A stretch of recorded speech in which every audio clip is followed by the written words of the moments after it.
classic films like Jaws, Lawrence of Arabia,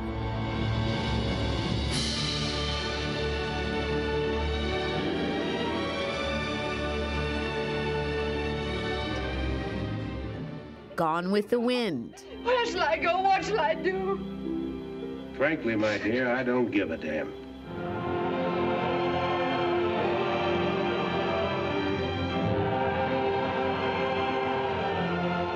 And the original Star Wars.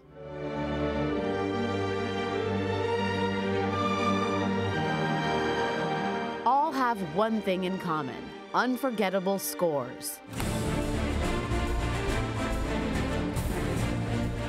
The music specifically written by composers to enhance a film's dramatic and emotional impact.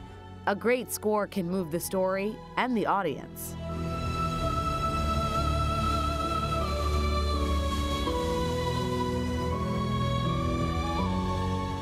Now there's a new documentary that explores the creative process behind this often overlooked aspect of movie making. It's titled, simply enough, Score. The drums that were uniquely recorded for Mad Max, just playing one.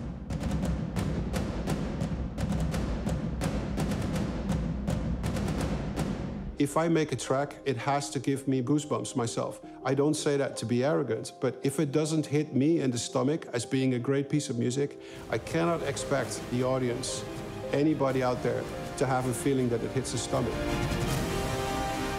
I have goosebumps myself. Matt Schrader is the film's writer and director. He is joined by McCreary, the composer for such television hits as Battlestar Galactica, and The Walking Dead, plus the recent film 10 Cloverfield Lane. Gents, good morning to you both. Good morning. Good morning. I mean, I do have the chills, but Bear... Can we just watch more clips? I can do that the rest of the show. In your mind, what's the difference between a good film score and a bad film score? I think everything that we just saw is a perfect example of a great film score. I think a good film score creates a piece of our culture that we all share. It's a piece of music that we all recognize as having value.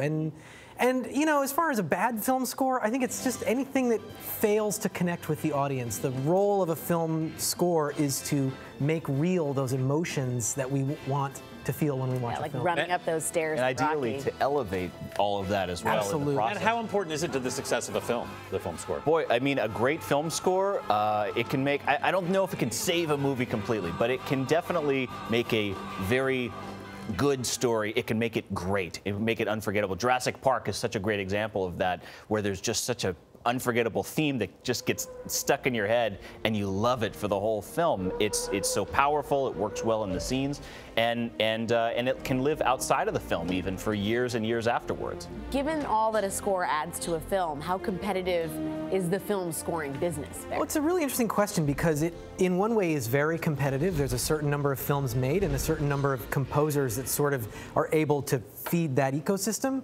But we also live in an era where there's so much content that needs music. Yeah, right. Streaming shows, web series, indies, features. There's so much music that needs to be made. When young composers ask me, well, like, how do I get in? I almost say, well, how do you not get in? There's so much work that needs to be done. And you were saying you wanted to do this since you were 5 years old. I did.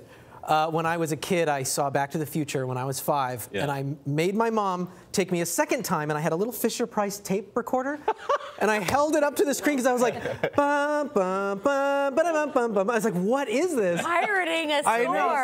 I was totally pirating the score, and then I found out you could buy this thing called a soundtrack. Yeah. You could listen to the music, but I think from there I was doomed to just, this was my life direction, you know? Right. Well, what's the process like for you? Well, the process is really interesting because filmmakers will bring me projects in various stages of development. Sometimes it's a script, other times it's the finished movie. And then we talk about what you want the audience to feel. My mentor, Elmer Bernstein, said that ultimately that's the only question you ever need to ask a filmmaker. You don't need to ask, do you like strings? Do you like oboes? You just say, what do you want the audience to feel? Right. Answering that question is our only job. Because once you know that, well, you want the audience to feel terror or suspense or confusion or bittersweet tragedy. All of these things you translate into something that you tell your musicians, okay, the filmmaker wants this. So we're going to do this. Matt, this must be an incredibly difficult decision for the director because I imagine some directors aren't actually even quite sure what they want sometimes. Yeah, I mean, they're not. A lot of times, directors aren't that articulate when it comes to music and the way to explain it, and you have to really get into. You know, some composers joked you have to be like a therapist with the director. You know, that's not a joke, man. They're not joking. You have to have this emotional language, find this common ground, and be able to kind of explore the edges of that in films, especially big ones like Lord of the Rings and The Hobbit, and a lot of the different themes that go on for sometimes a series of films. You have to be on the same page. But movies change through the production process. Do you wait till they're done to begin scoring? I like to. I was on a film called 10 Cloverfield Lane, produced by J.J. Abrams. I was hired on almost 2 years before the movie came out, and I thought a lot about what's it going to sound like, what are the different themes going to be, but ultimately when I saw this movie, I took a look at John Goodman and his imposing presence, and it's like, now I'm hearing ideas. Now the score seems so inevitable. I always say that a film tells you what it needs. Yeah. But it has to exist in order to tell you that. But sometimes what you think it needs and the director think it needs probably aren't always the same. Well, it could be a little off, It can be very I guess. different, but that's part of the job, is getting on the same page with the filmmaker, and it's their job to be able to articulate something, and it's my job to be able to interpret what they're saying, and a lot of the times it's you understand the meaning behind what they are telling you. Okay. Bear McCreary, thank you so much. Matt Schrader, good luck with the film. Thank you so much. Score is available in select theaters and is available for pre-order on iTunes. The movie is Score.